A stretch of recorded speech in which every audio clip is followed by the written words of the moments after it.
በብርሃን የሞባይል ባንኪንጎ እንዲህ ተሻሽሏል፣ ይበልጥ ዘምኗል። በብርሃን ፍጥነት ያሻውትን የሚፈጽሙት ጊዜውን የሚመጥን የሞባይል ባንኪንግ አገልግሎት ከብርሃን ባንክ። እስኪ መተግበሪያውን አፕዴት ያድርጉና አዲሱን አቀራረብ ይመልከቱ። የሚፈልጉትን በሙሉ በፍጥነት በቀላሉ ወዲያውኑ ገንዘብ ወደ አካውንት እንዲሁም ወደ ዋሌት መላክ፣ ክፍያዎችን መፈጸም፣ የአየር ሰዓት መሙላት፣ ስቴትመንት ማውጣት፣ ቀሪ ሂሳብ መጠየቅና ሌላም ሁሉንም በቀላሉ። አዲሱ የብርሃን ባንክ የሞባይል ባንኪንግ መተግበሪያ አሁኑኑ አፕዴት ያድርጉ። ብርሃን ባንክ እንደ ስማችን ብርሃን ነው ስራችን።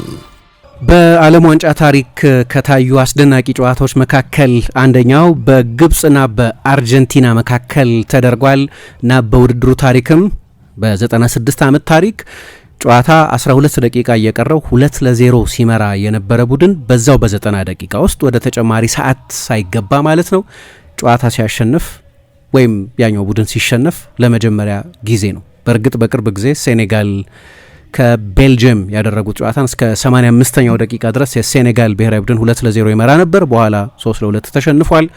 ነገር ግን ቤልጅየም ያንን ጨዋታ ያሸነፈችው በተጨማሪ 30 ደቂቃ ውስጥ ነው። ስለዚህ በውድድሩ ታሪክም ሆኖ የሚያውቅ አይደለም። የሊዮኔል ሜሲና የአርጀንቲና የዓለም ዋንጫ ጉዞ ያበቃ መስሎ ነበር። የግብጽ ብሔራዊ ቡድን 2-0 ያስቆጠረባቸውን ጎሎች ወይ 2-0 የመራባቸውን ጎሎች በሁለቱ አጋማሾች ካስቆጠረ በኋላና ለሜሲና ለጓደኞቹ ሜዳ ውስጥ ነገሮች አልሆን ብለው ስለነበር መጨረሻ ላይ ግን በመጨረሻዎቹ ደቂቃዎች በ90 ደቂቃ ውስጥ በአጠቃላይ ባስቆጠሯቸው ተጨማሪ 3 ጎሎች የአርጀንቲና ብሔራዊ ቡድን በጣም ትልቅ ካምባክ አስመዝግቦ በዓለም ዋንጫ ውስጥ ቀጥሏል ማለት ነው። አሁን ሁሉንም የመጨረሻዎቹን 16 ቡድኖች ጨዋታዎች ተመልክተናል። ወደ ሩብ ፍጻሜ የምንሸጋገርበት ፈረንሳይ ከሞሮኮ በሚያደርጉት ጨዋታ የሚጀመርበት ነው። የስዊዘርላንድ ብሔራዊ ቡድን ኮሎምቢያን በማሸነፉ ምክንያት ሊዮኔል ሜሲና የአርጀንቲና ብሔራዊ ቡድን ቀጥለው የሚጫወቱት በ2014 ከገጠሙት ከስዊዘርላንድ ብሔራዊ ቡድን ጋር ይሆናል ማለት ነው። ያኔ 1-0 አሸንፈው ነበር ያለፉት። አሁን ደግሞ የነ ግራኒት ዣካን ቡድን በመለያ የፍጹም ቅጣት ምቶች ነው የኮሎምቢያ ብሔራዊ ቡድንን ትላንት በተደረገ ሁለተኛ ጨዋታ ያሸነፉት እና ከዚህ በኋላ የሩብ ፍጻሜ ጨዋታዎች ይቀጥላሉ ማለት ነው። ስለዚህ ጨዋታ ብዙ እናነሳለን። እንዴት ነው ሁኔታዎች የተቀየሩት? በመጨረሻዎቹ ደቂቃዎች ላይ የሜሲ የቦታ ሺፍት በጣም አስቸጋሪ ጨዋታ ነበር። ለሱም እኔ ከረጅም ጊዜ በኋላ ነው ሜሲን እንደዚህ በጨዋታው ሲቸገር ያየሁት። የፍጹም ቅጣት ምት ስቶ ነበር። ለዛ ነው ቲየሪ ኦንሪ ከዛ ትላንትና ጨዋታው ከተጠናቀቀ በኋላ ለፎክስ ስፖርት በዚህኛው የዓለም ዋንጫ ትንተና ይሰጣል ከዝላታን ኢብራሂሞቪችና ከአሌክሲ ላላስ ጋር ሆኖ ማለት ነው። ሰው እንደሆነ አሳያል የፍጹም ቅጣት ምቱን በሳተበት ጊዜ። ምክንያቱም በአንድ የዓለም ዋንጫ 2 የፍጹም ቅጣት ምት የሳተ ተጫዋች አልነበረም በታሪክ። ነገር ግን በኋላ ደግሞ ልዕለሰብ መሰለ ያለ በመጨረሻዎቹ ደቂቃዎች የጨዋታውን ውጤት የለወጡት ሞመንቶች ውስጥ በቀጥታ ስለተሳተፈ በጣም ስሜታዊ ምሽት ነበር ለሊዮኔል ሜሲ። ከዛ በኋላ ሲያነባ አይተናል። የማንባት ሳምንት ነው ማለት ይቻላል። ግን እሱ በሌላ ምክንያት ነው ያነባው። የድል እንባ፣ የደስታ እንባ ወይ ከጭንቀት የመገላገል እንባ ወይም ባለፈው እንደሰማ ነው በግል ሕይወቱም ውስጥ በአባቱ ጤና ምክንያት የሚያሳስበው ነገር ስላለም የዛ ሆድ ብሶት ሊሆን ይችላል። ግን ከጭንቀት የመገላገል እንባ ነበር ትላንትና የነበረው እና መጨረሻ ላይ ጨዋታው ውጤት ተቀልብሷል። ምንድን የሆነው በአርጀንቲናና በግብጽ ጨዋታ የሚለው እናነሳለን። ፉትቦል ካፌ ነው እየሰማችሁ ያላችሁት። የተወደዳችሁ እያደመጣችሁን ስለሆነ በጣም ደስ ይለናል። ስለዚህ እስከ 4:30 እንቆያለን። ሌላ ግን ዛሬ ብናነሳ ደስ የሚለን የኖካውት ጨዋታ የለም አይደል ዛሬ። ስለዚህ የፈረንሳይና የሞሮኮ ጨዋታ ነገር የሚደረገው የብራዚልን ጉዳይ በድጋሚ ብናነሳ ደስ ይለኛል። ብራዚል ምንድን ነው የሆነው የሚለውን በዓለም ዋንጫ ያለፉት 36 ዓመት ታሪክ ውስጥ የመጨረሻዎቹ 16 ቡድኖች ውስጥ ያልገቡበት ጊዜ ላይ ነው ያሉት። ስለዚህ የብራዚል ፉትቦል ምንድን ነው የሆነው የሚለውን ከዚህ በፊት የተወያየንባቸው ርዕሶች ነበሩ። ውብ እግር ኳስ የጠፋ የሚል ውይይት ነበረን። አሁን ውብ እግር ኳስም ውጤትም ነው አብሮ የጠፋው እና የብራዚልን እግር ኳስ ምን ገጠመው የሚለውን እናነሳለን። ስለዚህ አብራችሁን ስለምትቆዩ በጣም ደስ ይለናል አድማጮቻችን። በዩቲዩብ የሚለቀቁ የቪዲዮቻችንንም ስለምትከታተሉ ቻናላችንንም ሰብስክራይብ ስለምታደርጉ በጣም እናመሰግናለን። አንድ ሁልጊዜ የምለው ነገር አለ። ይሄ ዓለም አልጎሪዝም መር እየሆነ ነው። ስለዚህ እያንዳንዱ ክሊክ፣ ላይክ፣ ኮሜንት ሁሉ ይጠቅመናል። ይህንንም ስለምታደርጉ በጣም እናመሰግናለን። No la pudo conectar Martínez, pero va. Señoras y señores, hay olor a gol. Va Lautaro Martínez con el centro y está. ¡Fernández!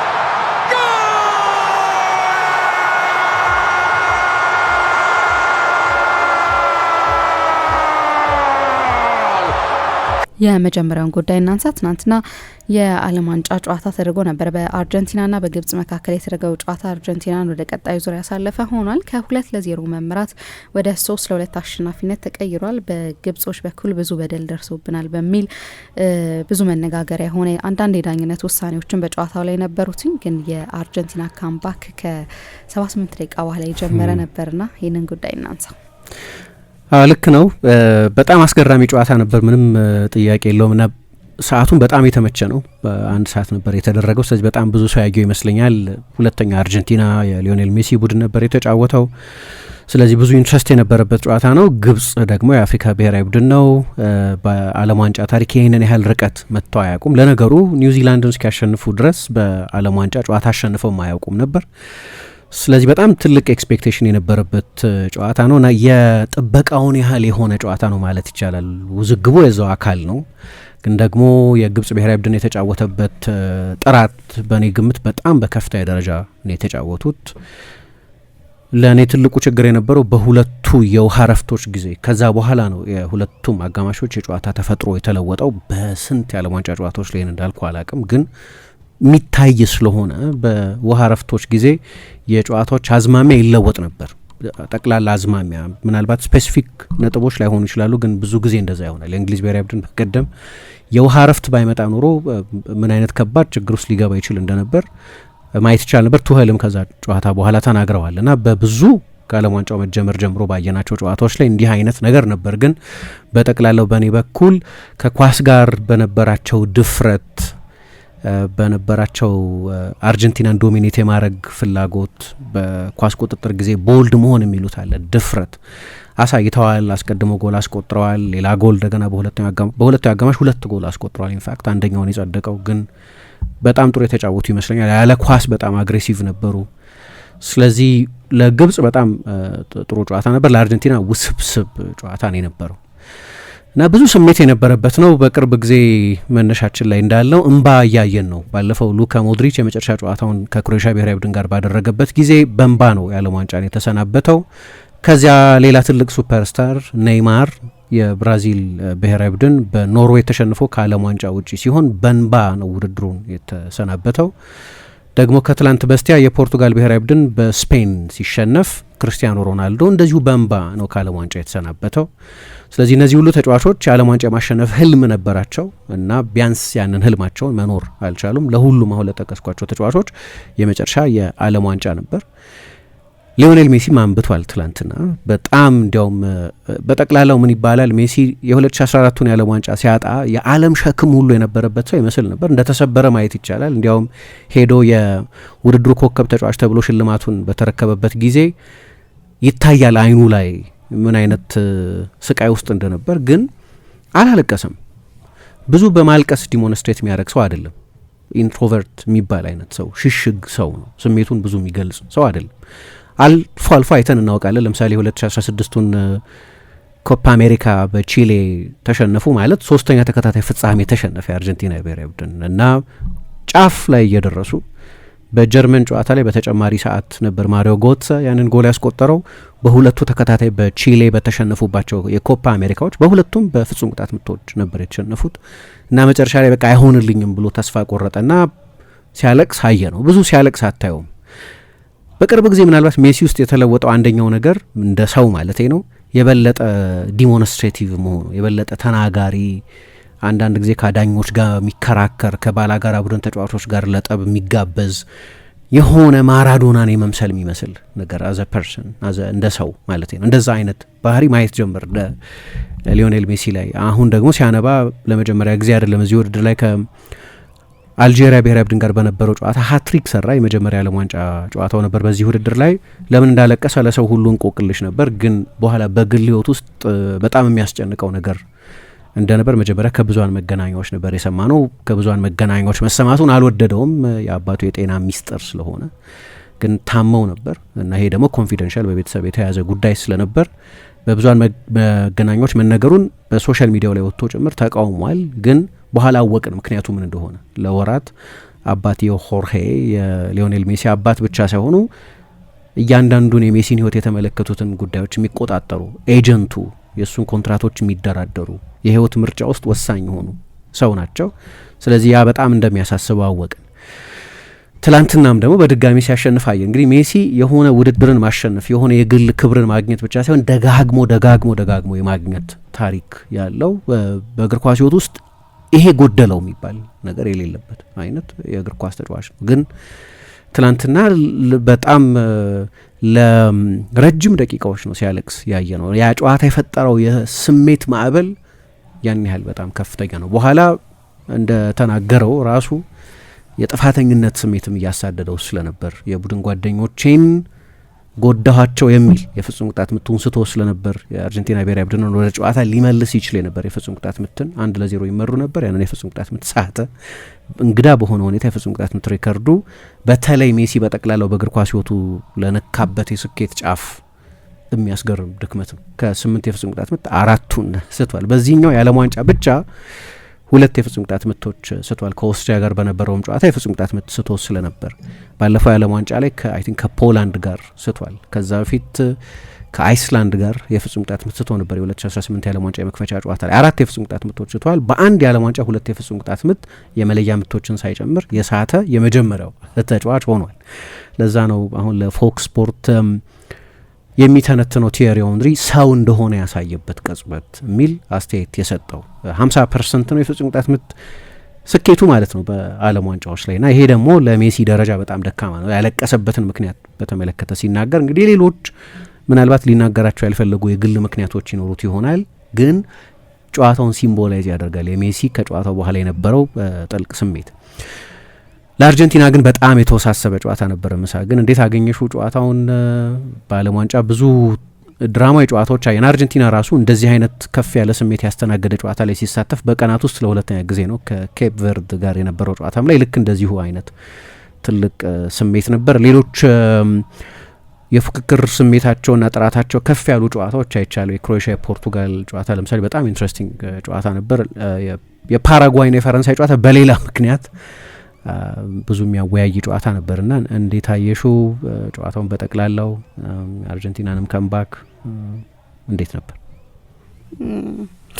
ያው በጣም ጥሩ ጨዋታ ነበር ብዬ አስባለሁ። በተለይ ደግሞ ከሁለተኛው አጋማሽ በኋላ የተመለከትነው ጨዋታ በጣም አሪፍ ነበረ። እንደ ጨዋታ ብቻ ሳይሆን ግን ያው የግብጽንም አንዳንድ ተጫዋቾች ኳሊቲ ያየንበት ጨዋታ ሆኖ ተመልክቼዋለሁ ና በተለይ ሀሳን ኦቬዶ የሚጫወተው ልጅ በጣም ጥሩ ተጫዋች ሆኖ ነው ያገኘሁትኝ ና ያው ብዙ እንደዚህ አይነት ሊጎችን በተደጋጋሚ ያው ትናንሽ የሆኑ ቡድኖችን በተደጋጋሚ የማየት እድል ስለማይኖረን እንደዚህ አይነት ተጫዋቾችን አናይም ና የግብጽ መልሶ ማጥቃት እኔ በጣም አደገኛ ሆኖ ነበር ያየሁት ና 2-0 ከመምራታቸው በፊት ሌላ 2-0 ሊያደርጉ የሚችሉባቸው ብዙ እድሎችም ነበሯቸው ና በተለይ በመልሶ ማጥቃት ሲሄዱ በጣም ጥሩ ነበሩ ይመስል ነበር አይደለ? ግብጽ ወደ ቀጣዩ ዙር የምታልፍ አርጀንቲና የምትወድቅ አይነት መልክ ነበረው ጨዋታው። ግን የመጀመሪያ ጎል እስኪያስቆጥሩ ነበርና የመጀመሪያ ጎል ከተቆጠረ በኋላ እርግጠኛ ነበርኩ አርጀንቲና ካምባክ እንደምታደርገው። ጨዋታው ወደ ኤክስትራ ታይም ሊሄድ ይችላል፣ ግን በአርጀንቲና አሸናፊነት የሚጠናቀቅ አይነት ይመስል ነበር። ምክንያቱም ሞመንቱ ወደ አርጀንቲና ነበር ሺፍት የሚያደርገው። በእኔ በኩል ፋይት አድርገዋል ብዬ አስባለሁ። ግብጾች በሚገባ ፋይት ያደረጉ ይመስለኛል። በዚህኛው የዓለም ዋንጫ ላይ ብዙ የአፍሪካ ቡድኖች ፋይት እያደረጉ ነው ከውድድሮች ወጥቶ አይደለ? ራሷ ኬፕ ቨርዴ ከአርጀንቲና ያደረገችው ጨዋታ ላይ፣ አሁን ደግሞ ግብጽ፣ ከዛ በፊት የነበሩትም ጨዋታዎች ምናልባት ሴኔጋልም የሴኔጋል እንደውም በጣም ያንገበግባል አይደለ? ያው ምክንያቱም እንዲሁ አይነት መልክ ነበረው የሴኔጋልም ጨዋታና እንደዚህ አይነት ይመስላል ና ፋይት አድርገው ብዙ መልእክት ያስተላለፉበት ነበረ ብዬ አስባለሁ። በአርጀንቲና በኩል እኔ በቃ የላቲኖች ሜንታሊቲ በጣም ደስ ይላል አይደለም? ምክንያቱም የሆነ ነገር ለማሳካት እንደ ቡድን የሚሄዱበት ርቀት ራሱ በጣም አሜዚንግ ነው። ትናንትናም ይሄንን ነው ማድረግ የቻሉትኝ። በእኔ በኩል ግን ያው ብዙ የዳኝነት በደሎች በግብጽ በኩል ነበረ ብዬ አምናለሁ። ማንስማማባቸውም ያው ዳኝነት ሁሉ ጊዜ አስማምቶን አያውቅምና ግን በጣም የተበድለናል ስሜትም ነበረ በአሰልጣኙ በኩልና በግብጾች በኩልም ከዛ በኋላ በሚሰጧቸው ኢንተርቪዎች በኩል አሁን ምንድነው ብዙ ጊዜ ስለ አርጀንቲና ወይም ስለ ፖርቹጋል የሆነ አስተያየት መስጠት ያስፈራል አይደል እኛ ሀገር ውስጥ ስትሆን ምክንያቱም ሁሉም ነገር የሚታየው ከክርስቲያኖና ከሜሲ አንግል ብቻ ይሆናል እንጂ እንደ ቲም ከአርጀንቲና ወይም ከፖርቹጋል ጋር ብቻ አይሆንም ክሊርሊ ሶስተኛው ጎል ለኔ ፋውል ነው ብዬ ነው ማስበው መሐመድ ሳላ የተሰራው ጥፋት ብቻ ሳይሆን ከዛ በፊት ማካሊስተር እንደዚህ አይነት ብዙ ፔናልቲ ሲያሰጡ የነበሩት ኢንሲደንቶችን በዚህ ዓለም ዋንጫ ላይ ተመልክቻለሁ እኔና ያ ኳስ በቫር ቢታይ ኖሮ ፔናልቲ ተሰጥቶ ያ ጎል ይሻር ነበር ፔናልቲ ይሰጥ ነበር ብዬ ነው ማስበው አንዳንዱ ነገር ግልጽ አይደለም ከዛ ሁሉ ውስጥ ግን አንድም የአርጀንቲና ተጫዋች ቢጫ ካርድ አላየም በጣም አሜዚንግ ነው በጣም ብዙ ፋውሎች ነበሩ እነ ኤንዞ ፈርናንዴዝ እጃቸውን የሰነዘሩበት ማካሊስተር በጣም ብዙ ተደጋጋሚ ፋውሎችን ሲሰራ ነበርና ግብጽ ተበድያለው አይነት ስሜት የነበረው በግብጾች በኩል ከራንደምሊ ተነስተው አይመስለኝም ወይም ጨዋታው በእርግጥ 2-0 ከመምራት 3-2 ተሸንፈ ከሆነ ችግሩ ራስ ጋር ብቻ ይሆናል ግን ዳኝነቱ ለግብጾች ፌር ነበረ ብዬ ግን አላምንም ልክ ነው በጣም ኢንትረስቲንግ ጨዋታ ነበር ምሳ እንዳነሳሽው ብዙ የሚያወያዩ ዳኝነቱን ጨምሮ ብዙ የሚያነጋግሩ ነገሮች የነበሩበት ነው እንደ የጨዋታ እቅድ ብዙ ጊዜ ባንቺ ቡድን የጨዋታ ስልትና በተጋጣሚ ቡድን ያጫወት ባህሪ የሚወሰን ነው እና የሁለቱ ጥምር ነበር በጨዋታው ላይ የታየው ለእኔ የአርጀንቲና ብሔራዊ ቡድን በኬፕ ቨርድ ከነበረው ጨዋታ የተሻለ የተጫወተ ይመስለኛል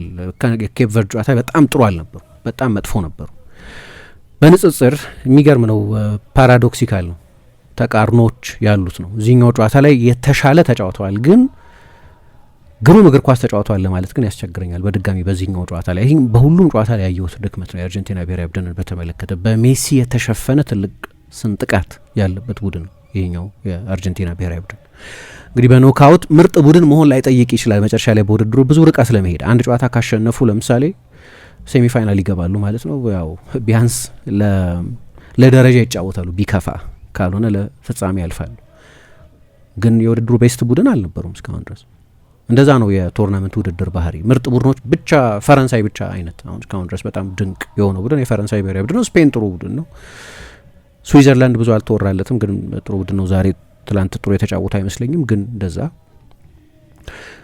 እና በድጋሚ 25 ደቂቃ ሲቀረው ቡድኑ 2-0 ሲመራ ነው የነበረው የዓለም ዋንጫን የሚሰናበቱበት የአሰልጣኙ የሊዮኔል ስካሎኒ ታክቲካዊ ውሳኔዎች እየሰሩ ያልነበሩበት አንዳንድ ያደረጋቸው ለውጦችም ኢምፓክት መፍጠር ያልጀመሩበት ነበር 25 ደቂቃ በቀረበት ጊዜ ስለዚህ የሆኑ ለውጦች አደረጉ ብሔራዊ ቡድኑ ያደረገው ስካሎኒታ ብለው በሊዮኔል ስካሎኒ ስም ነው የሚጠሩት አሁን ቡድኑን ያንን የከምባክ ቅጽበት ግን ላንሳ እኔ በአንድ ስፔሲፊክ ነጥብ ያለ ይመስለኛል ያ የሁለተኛው አጋማሽ የውሃ እረፍት የሃይድሬሽን ብሬክ ወሳኝ ነበር ምክንያቱም ከዛ በኋላ ነው የአርጀንቲና ብሔራዊ ቡድን በእርግጥ በመጀመሪያው አጋማሽ ፍጹም ቅጣት ምት አግኝተዋል አሌክሲስ ማካሊስተር በጭንቅላቱ ትልቅ እድል አግኝቶ ነበር ሁሊያን አልቫሬዝ ሌላ ትልቅ እድል አግኝቷል ግብ ጠባቂው ብዙ ትልልቅ ሙከራዎች አድኗል ሊዮኔል ሜሲ ብረት መልሶበታል ከቅጣት ምት የአርጀንቲና ብሔራዊ ቡድን 4 ትልልቅ የጎል እድሎች ፈጥሯል የግብጽ ብሔራዊ ቡድን አንድ ትልቅ የጎል እድል ነበር የፈጠረው ስለዚህ በጣም የተዋጣለት ፐርፎርማንስም ባይሆን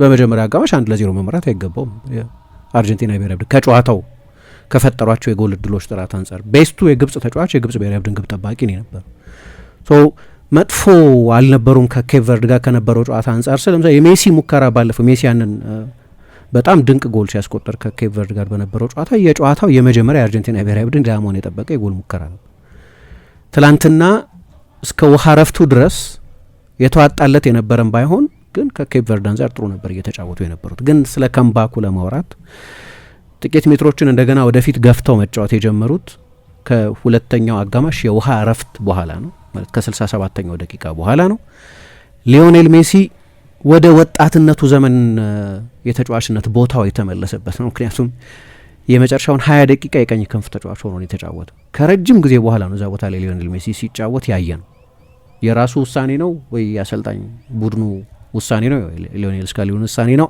አይታወቅም ግን ቀኝ ላይ ነው የተጫወተው የአርጀንቲና ብሔራዊ ቡድን ማጥቃት በመጨረሻዎቹ 20 ደቂቃዎች 42% የሚሆነው በቀኝ በኩል ነው የነበረው እና ሊዮኔል ሜሲ ሁለቱንም ጎሎች ሲፈጥር የመጀመሪያው ጎል ሲቆጠር ለኩቲ ሮሜሮ ያንን ክሮስ ሲያደርግ ከቀኝ በኩል ነው ላውታሮ ማርቲኔዝ ሜሲ ሁለት ተጫዋቾችን አልፎ በቀኝ በኩል ስኩዌር ያደረገውን ኳስ ሲያጥፍ በቀኝ በኩል ነው። ጎሉን ሲያስቆጥር ሁለት ክሮሶች አድርጎ ነበር፣ ሁለቱም ሪባውንድ ተደርገዋል። በኋላ ግን ላውታሮ በኋላ ጎንዛሎ ሞንቲኤል ናቸው ለሜሲ ኳሱን የሰጡት።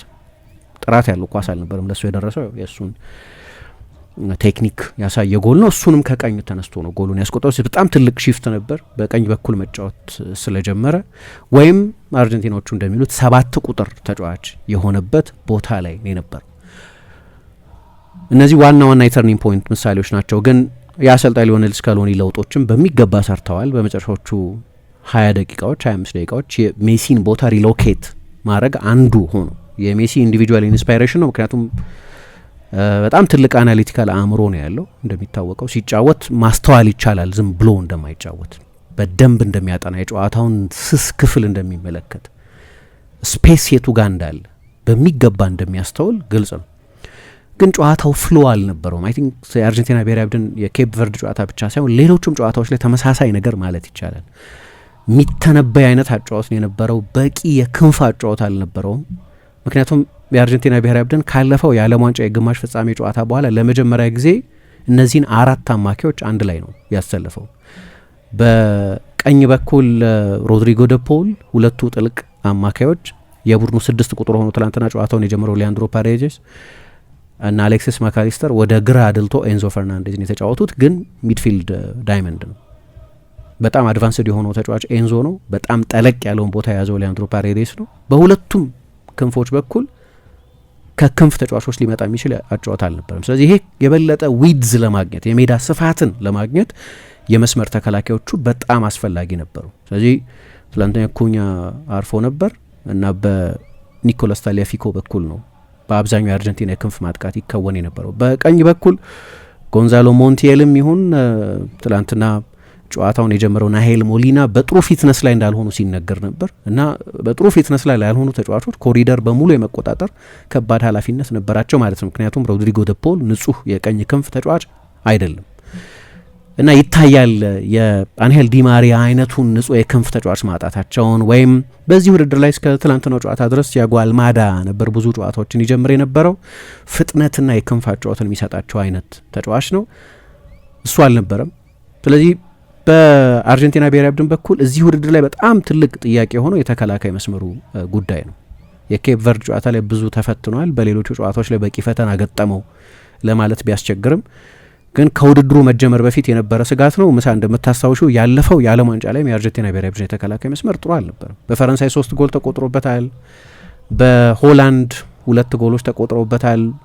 እዚህ ውድድርም ላይ ኬፕ ቨርድ 2 ጎል አስቆጥሯል። ግብጽ 2 ጎል አስቆጥሯል። የአርጀንቲና የተከላካይ መስመር ችግር ያለበት የተከላካይ መስመር እና ለዛ ተጨማሪ ፕሬዘንስ ስለሚያስፈልግ ከነሱ ፊት የሚጫወት ሊያንድሮ ፓሬዴስ ገባ። በአንድ በኩል ቢያንስ በሚከላከሉበት ጊዜ 3 ተጫዋቾች ከኋላ ስለሚኖሯቸው በመልሶ ማጥቃት ብዙ አይሳሳም እና ታሊያፊኮ ብዙ ለማጥቃት በሚሄድበት ጊዜ ሊያንድሮ ፓሬዴስ 3ኛ ሴንተር ሀፍ መሆን ስለሚችል ከሊሳንድሮ ማርቲኔዝ እና ከክርስቲያን ሮሜሮ ጋር አብሮ እንዲጫወት በማሰብ ነው ይህንን ያደረገው። ምክንያቱ ይገባኛል። ከኬፕ ቨርድ ጨዋታ በኋላ ስለነበር ወደዚህ ጨዋታ የመጡት እና ኬፕ ቨርድ ድንገት አይደለም እነዛን ጎሎች ያስቆጠረው። በጣም ጥሩ ተጫውቶ ከአርጀንቲና ጋር ጥሩ ተጫውቶ ያንን ያደረገው። ሊዮኔል ስካሎኒ እንደዚህ አይነት ውሳኔ ነበር የወሰነው። ለእኔ ግን ይሄ በጣም ተገማች አደረገው። ከአጫጭር ቅብብል በስተቀር ምንም መፍትሄ አልነበረው። የክንፍ አጫወቱ በቂ አልነበረ። ምንም እንኳ ታሊያፊኮ ፍጹም ቅጣት ምት እሱ ላይ በተሰራ ጥፋት የተገኘ ቢሆንም እና በኋላ ቅድም ለጠቀስኩት የሁሊያን አልቫሬዝ ትልቅ የጎል እድል ያንን ኳስ የሰጠው እሱ ቢሆንም ነገር ግን ከሱ ውጪ በቂ ኢንሳይሲቭ የሆነ የግብፅን በጣም የተዋጣለት የመከላከል አደረጃጀት መስበር የሚችል መፍትሄ ሜዳ ውስጥ አልነበረውም። እንደው እንደ ሀሳብ አንደኛው ምክንያት የፓሬዴስ መሰለፍ ለእኔ ፓሬዴስ በጥሩ ተጫዋቷል ብቻ ሳይሆን ያ ታክል ፌመስ ነው። 2 እኩል በነበሩበት ጊዜ በመጨረሻዎቹ ደቂቃዎች ላይ የወረደው ታክል እና በጣም ጠንካራ ሜንታሊቲ ያለው ነው። ምሳ እንዳነሳሽው የአርጀንቲና እግር ኳስ ሁልጊዜም ስለ ቄንጠኛ ተጫዋቾቹ ስለ ኬምፐስ፣ ስለ ሜሲ፣ ስለ ማራዶና እናውራ እንጂ በሀገሪቱ የእግር ኳስ ባህል ውስጥ ያለ ጠንካራ የተፋላሚነት መንፈስም አለ። ያ ግሪታ አለ። ምሳ እንደጠቀስሽው በሌሎቹ በተለይ በስፓኒሽ ተናጋሪ ስፔን ቋንቋ በሚናገሩት ሌሎች የላቲን አሜሪካ ቡድኖች ላይ እንደሚታይ። ብራዚልም ሁሌም አለው ግሪት ኦፍ ኮርስ፣ ግን ኡሩጓይም፣ ፓራጓይም፣ ኤኳዶርም፣ ኮሎምቢያም ያ ሁልጊዜ የአርጀንቲና አይነት ትላንትና ያየነው አይነት ቡድን ውስጥ ያየነው አይነት መንፈስ አለ። ግን በታክቲኩ በኩል ፓሬዴስ መጣ። አንደኛው ሀሳብ የነበረው ኒኮላስ ታሊያፊኮ እንደ ልብ እንዲያጠቃ ለማድረግ፣ ምክንያቱም ኮምፕሮማይዝ አድርገዋል። ንጹህ ተጫዋች የክንፍ ተጫዋች አይደለም ቲያጎ አልማዳ፣ በክንፍ በኩል ግን ይጫወት የነበረ ተጫዋች ነው። ሁለተኛ አሌክሲስ ማካሊስተርና ኤንዞ ፈርናንዴዝን የበለጠ ለመልቀቅ የበለጠ ወደፊት ተጠግተው በነጻነት እንዲጫወቱ ለማድረግ ነበር የተሞከረው። ግን በመስመሮች መሀል በቂ ቅብብሎች የነበሯቸው አይመስለኝም። ምክንያቱም የግብጽ ብሔራዊ ቡድን በተዋጣለት ሁኔታ መስመሮችን መዝጋት ይችል ነበር። ሴንትራል ፕሮግሬሽን የሚባለው ነገር በሜሲ በኩል የሚሆን በአሌክሲስ ማካሊስተርም በኩል ይሁን በኤንዞ ፈርናንዴዝም በኩል በበቂ ሁኔታ የነበር አይመስለኝም። በኤንዞ ያንን ድንቅ ኳስ ለታሊያፊኮ የሰጠው እሱ ነው። ግን ከዛ ውጭ ብዙ አልነበረም። በግብጽ ብሔራዊ ቡድን በኩል የነበረው ታክቲካዊ ስኬት በጣም አስደናቂ ነው። እንግዲህ ያው በቀደም ሁለቱም ቡድኖች 120 ደቂቃ ተጫውተው ነው ወደዚህ ጨዋታ የመጡት። ስለዚህ ጠብቄ ነበር የተቀዛቀዘ ጨዋታ እንደሚኖር። በአሜሪካ ሙቀትና በምንሰማው ወበቅ፣ በተለይ በወበቁ ሙቀትማ ፓሪስ የበለጠ ይሞቃል ይባላል፣ ለንደን የበለጠ ይሞቃል ይባላል። ግን ከሙቀቱ በላይ ወበቁ በጣም አስቸጋሪ ነው እና እዛ ላይ ተጨማሪ 30 ደቂቃ ስትጫወቺና የምትጫወቹ የዓለም ዋንጫ የጥሎ ማለፍ ጨዋታ ሲሆን በአካልም በአእምሮም በስሜትም የሚያዝል ሲሆን ለሁለቱም ቡድኖች በጣም ፈታኝ ነው። አርጀንቲና በኬፕ ቨርድ ተፈትና ጨዋታው ሲያልቅ የግልግል ስሜት ነበር። ግብጽ አውስትራሊያን ያሸነፈችው በመለያ የፍጹም ቅጣት ምቶች ነው። ስለዚህ ሁለቱም በስሜት የሚያደክሙ በአካልም የሚያደክሙ ጨዋታዎች ናቸው። እንደ ደከመ ቡድን የጀመረው አርጀንቲና ነው። እንደ ፍረሽ ቡድን የጀመረው የግብጽ ብሔራዊ ቡድን ነው የነበረው። እንዳልኩት በኳስ ቁጥጥር ጊዜ በጣም ደፋር ነበር። ከኋላ እየተጫወቱ ይወጡ ነበር እና ሜሲ እንደማይከላከል ገብቷቸዋል። በመከላከል ጊዜ አርጀንቲና ብሔራዊ ቡድን በ10 ተጫዋች ነው የሚጫወተው። ያውቁታል፣ ይሄን ሁሉም ሰው ያውቃል። በዓለም ዋንጫ ላይ ከተሳተፉ 618 ተጫዋቾች መካከል 618ኛ ነው በሚሸፍነው ኪሎ ሜትር ብዛት እና ላያቢሊቲ ነው የአርጀንቲና ብሔራዊ ቡድን የሚያውቀው አንድ ድክመት ነው። ግን ግብጾቹ ትላንትና እየተጫወቱ ለመውጣት ሲሞክሩ አይተሽ እንደሆን በአርጀንቲና ብሔራዊ ቡድን በቀኝ በኩል ነው እየተጫወቱ ለመውጣት ይሞክሩ የነበረ፣ በግብጽ በግራ በኩል ማለት ሊዮኔል ሜሲ በአብዛኛው በሚገኝበት የሜዳ ስፍራ ፕሬስ አያደርጋቸውም። መስመሮች ለማቋረጥ ብዙ አይሞክርም። ወክ ነው የሚያደርገው እና ያንን አሁን ሌላ ትልቅ ቡድን ለምሳሌ የስፔን አይነት ብሔራዊ ቡድን ወይም የፈረንሳይ አይነት ብሔራዊ ቡድን የጥራት ደረጃቸው የበለጠ ከፍ ያሉ ቡድኖች ኤክስፕሎይት ያደርጉታል ወይ አላቅም፣ ግን ኖት መያዝ አለባቸው ይህንን እንድል ሲያደርግ። ምክንያቱም ነጻ አቬኒው ነበር፣ ምንም የሚከለክላቸው ነገር አልነበር። ሜሲ ኢንተርቪን አያደርግም።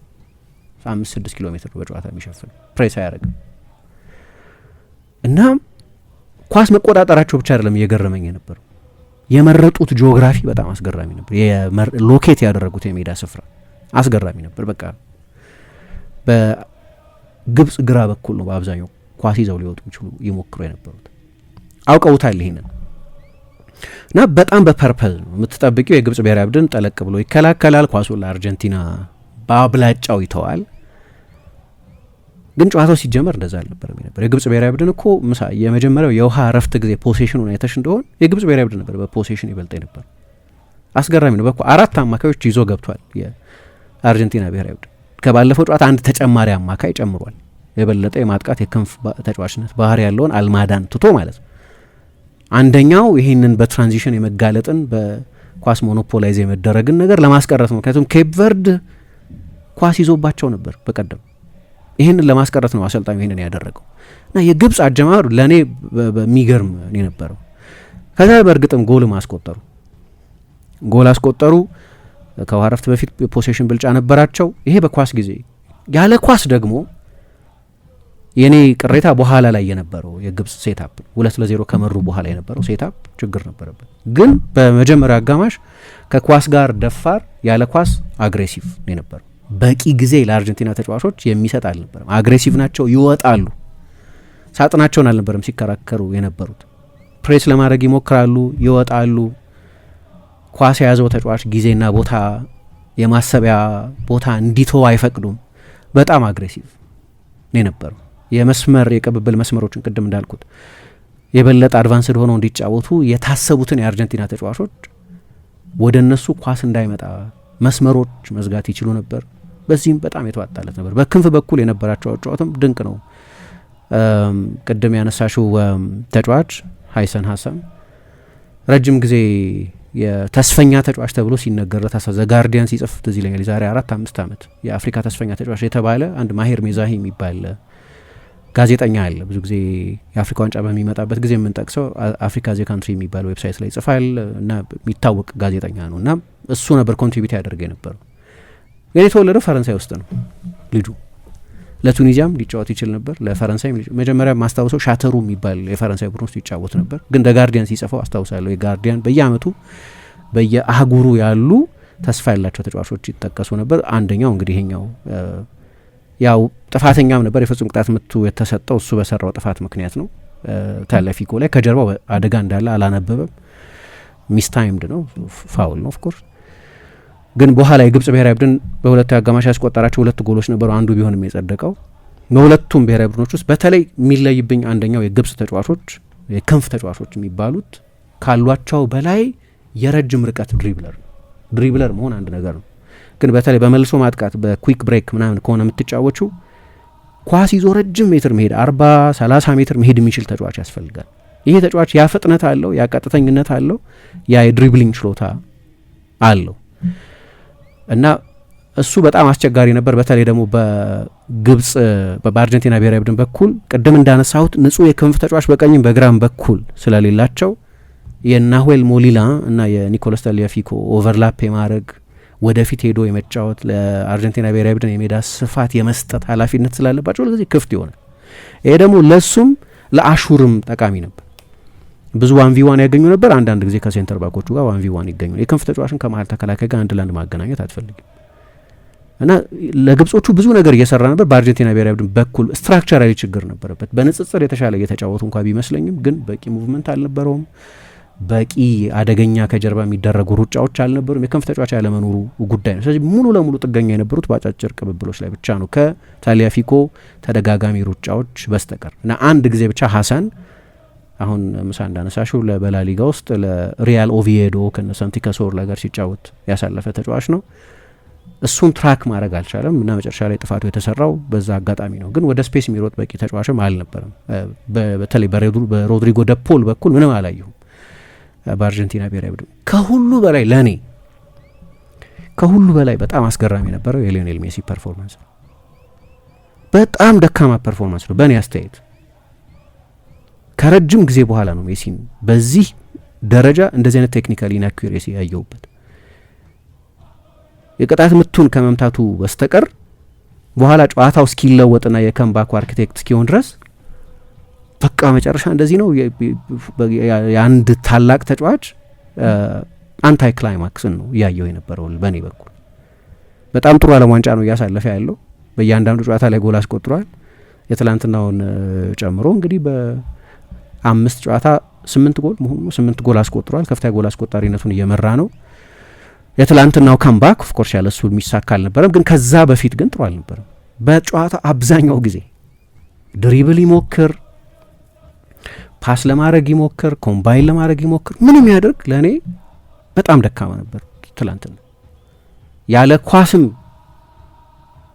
እሱ የሚያስገርም አይደለም፣ ትልቅ ሰርፕራይዝ አይደለም። ግብጾች ታርጌት አድርገውት ነበር እሱ ያለበትን የሜዳ ስፍራ ብያለሁ። ምክንያቱም ፕሬስ አያደርግም፣ አይከላከልም። እሱ የሚያስገርም ነገር አይደለም፣ ረጅም ጊዜ ያየ ነው ስለሆነ። ከኳስ ጋር የነበረው ሁኔታ ግን በጣም አስገራሚ ነበር። ኢቭን የፍጹም ቅጣት ምቱን ሲመታ ሳይቀር ጥሩ ሙድ ላይ የነበረ አይመስለኝም። እና የበለጠው ስብስብ ደግሞ የሆነው ተመሩ ማርዋን አቲያ ነው ኳሱን ወደ ሳጥን የላከው። ያሰር ኢብራሂም ነው ክሮስ ያደረገው። ሌላ የአህሊ ተከላካይ ነው፣ በጭንቅላቱ ነው ጎል ያስቆጠረው። እዚህ ጋር የሊሳንድሮ ማርቲኔዝን የማርኪንግ ችግር ያየንበት ነው። ባለፈውም ከኬፕ ቨርድ ጋር በነበረው ጨዋታ የመከላከል ድክመት ነበረበት ቡድኑ። ዲቡ ማርቲኔዝ ኳሱን የሚይዝበት እድል አልነበረውም። ስለዚህ የግብጽ ስትራቴጂ በሚገባ እየሰራ ነበር። መሀል ላይ ብሬክአፕ ፕሌይ ነበር። የአማካይ ክፍሉን የአርጀንቲና ብሔራዊ ቡድን የአማካይ ክፍል ስራውን በሚገባ እንዳይሰራ ያደርጉ ነበር እና ይገባኛል። የአርጀንቲና ብሔራዊ ቡድን እኮ እድሎች ፈጥሯል። አዎ ፍጹም ቅጣት ምት አግኝተዋል። ሌሎች 2 ትልልቅ እድሎች ቢያንስ በመጀመሪያ አጋማሽ ብቻ 4 ትልልቅ የጎል እድሎች ፈጥሯል። አዎ ግን የተዋጣለት ነበር ግን ለማለት ያስቸግረኛል። በአንጻር መሻሻል የነበረውም ቢሆን ደግሞ በክንፍ በኩል ያጠቁ ነበር፣ በሀሰንና በአሹር በኩል እና ሁለቱም አደገኞች ነበሩ ደግሞ እና ለእኔ በግብጽ በኩል በሆሳም ሀሳን በኩል ብዙ የታክቲካዊ እውቀቱ የሚታማ ሀሜት ያለበት አሰልጣኝ ቢሆንም ግን በጣም አስደንቀው ይልቅ ግብጽ በውድድሩ ላይ በጠቅላላው በጣም ግሩም ነበር። ብዙ ርቀት በመሄዱ የኬፕ ቨርድ ብሔራዊ ቡድን ብዙ አድናቆት ቢያገኝም የፓራጓይ ብሔራዊ ቡድን ጀርመንን ያሸነፈበት ፐርፎርማንስ ብዙ ቢደነቅም ግን የግብጽ ብሔራዊ ቡድን በጣም ድንቅ የዓለም ዋንጫ ነበር ያሳለፈው እና ለዚህ አሰልጣኙ ብዙ ክሬዲት መውሰድ ያለበት ይመስለኛል። በሁለተኛው አጋማሽ ደግሞ ብዙ ባይሆንም ግን የመልሶ ማጥቃቶቻቸው ደግሞ በጣም አደገኛ ነበሩ። አርጀንቲና የበለጠ ሪስክ ይወስዳል። ስለዚህ ከጀርባ የሚተው ብዙ ክፍት ቦታ ይኖራል። ግን በተለይ ሀሰን ምሳ የጠቀስሽው በፈረንሳይ ተወለደ ያልነው ለቱኒዚያም ሊጫወት ይችል የነበረው ፈጣን የሆነ የረጅም ርቀት ድሪብለር ነው እና በተለይ በሱ በኩል ብዙ አደገኛ ሩጫዎች ነበሯቸው። ታሊያፊኮ በማጥቃቱ በኩል ቢዚ ስለነበር ማለት ነው። 2 ጎሎች አስቆጥረዋል በሁለቱ አጋማሽ እንዳልኩት አንዱን የጸደቀው ግን በሁለቱም ጎሎች ላይ በጣም ወሳኝ ነው። የመጀመሪያው በኋላ የተሻረው ጎል ሲቆጠር ለሞሐመድ ሳላ ኳሱ ከመድረሱ በፊት በአርጀንቲና በርካታ ተጫዋቾች መካከል ኳሱን እየገፋ ሄደው እሱ ነው። በኋላ ደግሞ ህጋዊ ነው ተብሎ የጸደቀው ጎል ሲቆጠር የመጨረሻውን ኳስ ያቀበለው እሱ ነው። የመጀመሪያው ጎል ላይ የሰከንድ አሲስት ነበረው፣ ሁለተኛው ጎል ላይ አሲስት ነበረው። አሁን ለእኔ ጥያቄ መሆን የሚጀምረው ከዛ በኋላ ነው። 2-0 ከመሩ በኋላ ጨዋታው አላለቀም። 2-0 ልክ ነው፣ 2-0 ነው፣ ትልቅ ውጤት ነው እና ብዙ ጊዜ 90-95% ታሸንፊያለሽ እንዲህ አይነት ጨዋታዎች።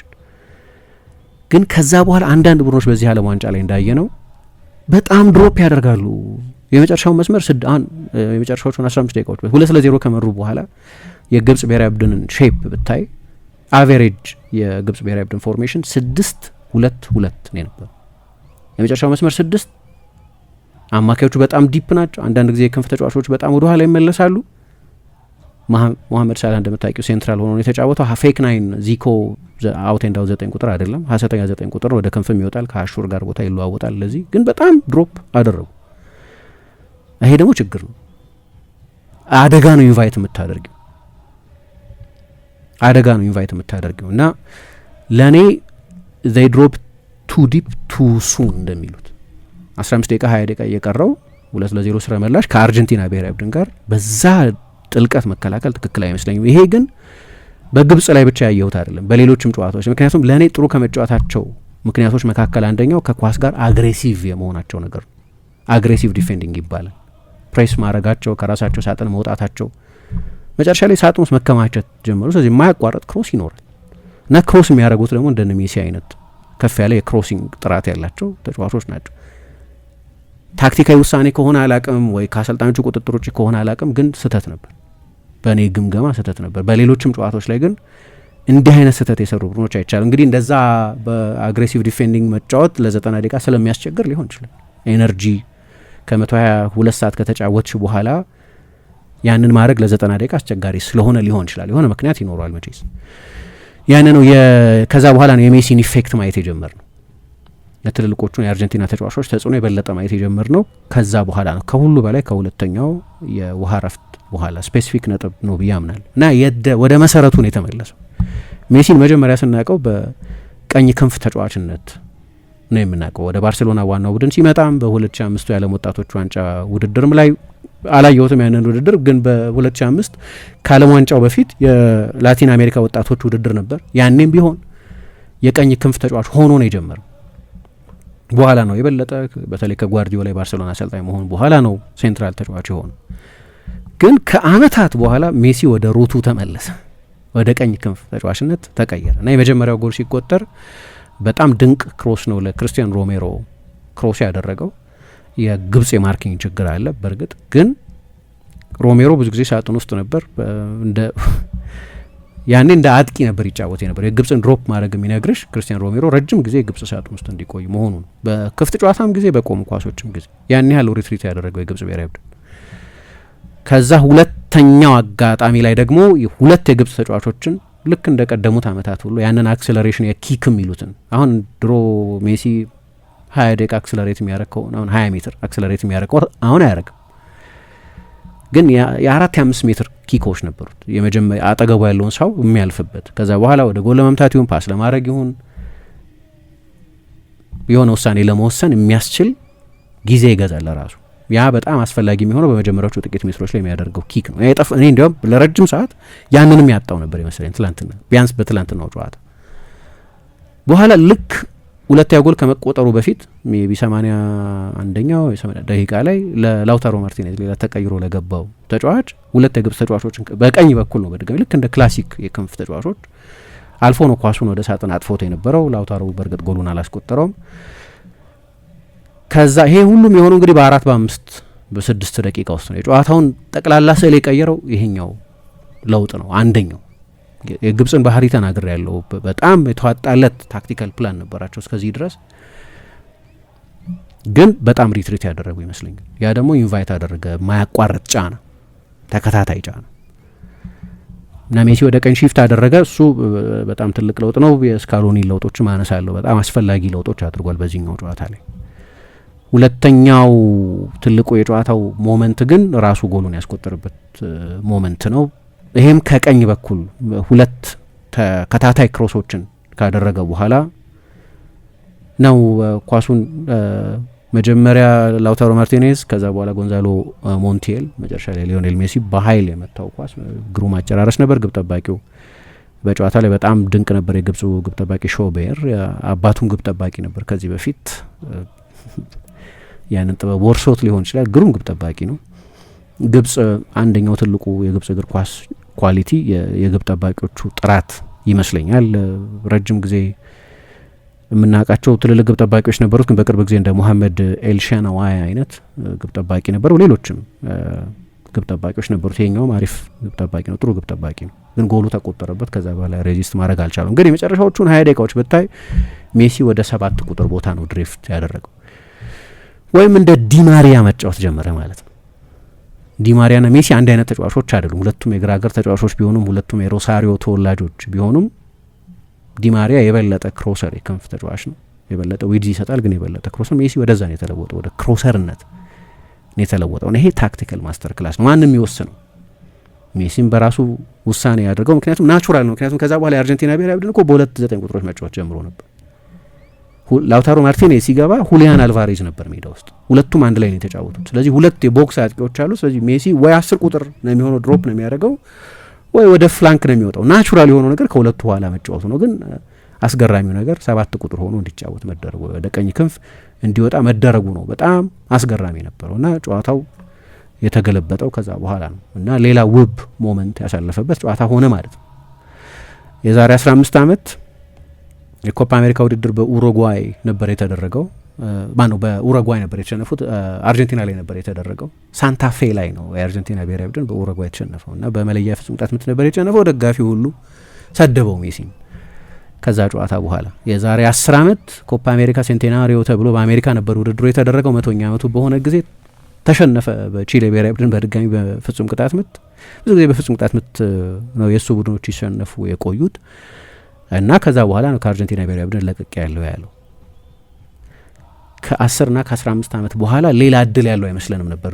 የዛሬ 10 ዓመት ላይ ሆነሽ ሜሲ ሌላ ዓለም ዋንጫ የማሸነፍ ኮፓ አሜሪካዎችን ደጋግሞ የማሸነፍ እድል ያለው አይመስልም ነበር። ግን ያ ፐርሴቨራንስ ነው የሚሉት፣ ያ ሬዚሊየንስ፣ ያ የማይሞት ክህሎት ሌላ ትልቅ ሞመንት በዓለም ዋንጫ እንዲያሳልፍ አደረገው እና የአሲስት ሬከርድ አሻሻለ። በዓለም ዋንጫ ታሪክ የእሱን ያህል አሲስት ያደረገ ተጫዋች የለም። አሁን ዲየጎ ማራዶና ለሱ ሌላኛው የሀገሩ ሰው ነበር የአሲስት ሬከርድ የነበረው። 21ኛ የዓለም ዋንጫ ጎሉን አስቆጥሯል። 13 ነበር ውድድሩ ሲጀምር፣ 2 የፍጹም ቅጣት ምቶች ሽቷል። ስለዚህ ከዚህ ሊበልጥ ይችል ነበር፣ ግን ሌላ ጎል አስቆጥሮ 21 አድርሶታል። ይህንንም ውድድርም ታሪኩም ይመራ ነበር። ግን በሚገርም ሁኔታ ሁለቱም ጎሎች የተፈጠሩት የመጀመሪያዎቹ 2 ጎሎች የተፈጠሩት ወደ ቀኝ ከሄደ በኋላ እና የበለጠ አክቲቭ መሆን የጀመረው ያን ጊዜ ነው። የበለጠ አክቲቭ መሆን የጀመረው ከዛ በኋላ ነው። ከዛ በፊት ነበር ሞመንቶች ነበሩት፣ ግን አብዛኞቹ ሞመንቶች ጥሩ አልነበሩ። ለእኔ በጣም ሰርፕራይዝ በሚያደርግ ሁኔታ ደካማ ነበር ሜሲ እስከዛ ድረስ። ከዛ በኋላ ነው ምናልባት ሱፐር ሂውማን የሆነውን ደግሞ ሜሲን ማየት የጀመርነው እና ከግብጽ ሁለተኛ ጎል መቆጠር በኋላ ከሱ እኩል ኳስ የነካው ፓሬዴስ ብቻ ነው። ተከላካዮችና ጥልቅ አማካዮች ናቸው ብዙ ጊዜ ኳስ የሚነኩት፣ የበለጠ ኳስ የሚነኩት። ያው ከሁለተኛው የግብጽ ብሔራዊ ቡድን ጎል በኋላ 32 ኳስ ነው የነካው ሜሲ። ምን ያህል አክቲቭ እንደነበር የምታየው ጎሎች ውስጥ መቆጠሩ፣ መሳተፉ፣ ራሱ ማስቆጠሩ፣ አሲስት መስጠቱ፣ ሌሎች ትልልቅ ሞመንቶች መፍጠሩ ምናምን ብቻ አይደለም። 32 ምን ያህል ኳስ መጠየቅ ጀመረ ምናምን 42% የሚሆነው የአርጀንቲና ብሔራዊ ቡድን ማጥቃት ከግብጽ ሁለተኛ ጎል መቆጠር በኋላ በቀኝ በኩል በተቃራኒው በግራ በኩል 28% ብቻ ነው የነበረው። የ14% ፖይንት ልዩነት ነበረው። እንደ ሙሉ ጊዜ የቀኝ ክንፍ ተጫዋች ነው መጫወት የጀመረው።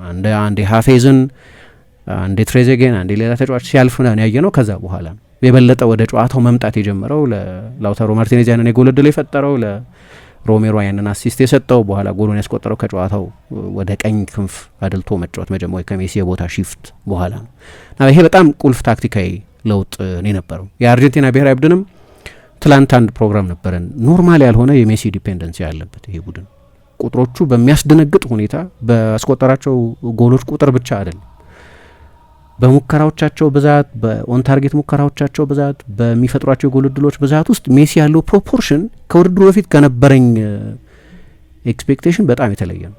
የአርጀንቲና ብሔራዊ ቡድን ያለ ሜሲ መጫወትን እየተማረ ይመስል ስለነበር አንዳንድ ትልልቅ ድሎች ስለነበራቸው ኮፓ አሜሪካን ሲያሸንፉ ሜሲ በጊዜ ነው ተጎድቶ የወጣው። ስለዚህ ፋይናሉን ኢምፓክት አላደረግም። ለምሳሌ ዋናውን ጨዋታ ማለት ዋናውን ጨዋታ 25 ደቂቃ ላይ የወጣ ተጫዋች ፋይናሉ ላይ ምንም ሊጠቀስ የሚችል ታሪክ ሊኖረው አይችልም።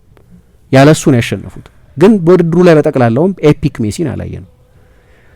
ብራዚልን 4-1 ሲያሸንፉ ለምሳሌ በቅርብ ጊዜ ሜሲ አልነበረም። በቅርብ ዓመታት የአርጀንቲና ብሔራዊ ቡድን ቤስት ፐርፎርማንስ የሚባለው ላይ ሜሲ አልነበረም። ስለዚህ ጥሩ ነው የአርጀንቲና ብሔራዊ ቡድን ለአሁንም ለወደፊቱም ያለ ሜሲ መጫወት መልመድ አለባቸው የሚል ግምት ነበር። ግን አንድ ችግር ያለበት የሚመስለኝ የአርጀንቲና ብሔራዊ ቡድን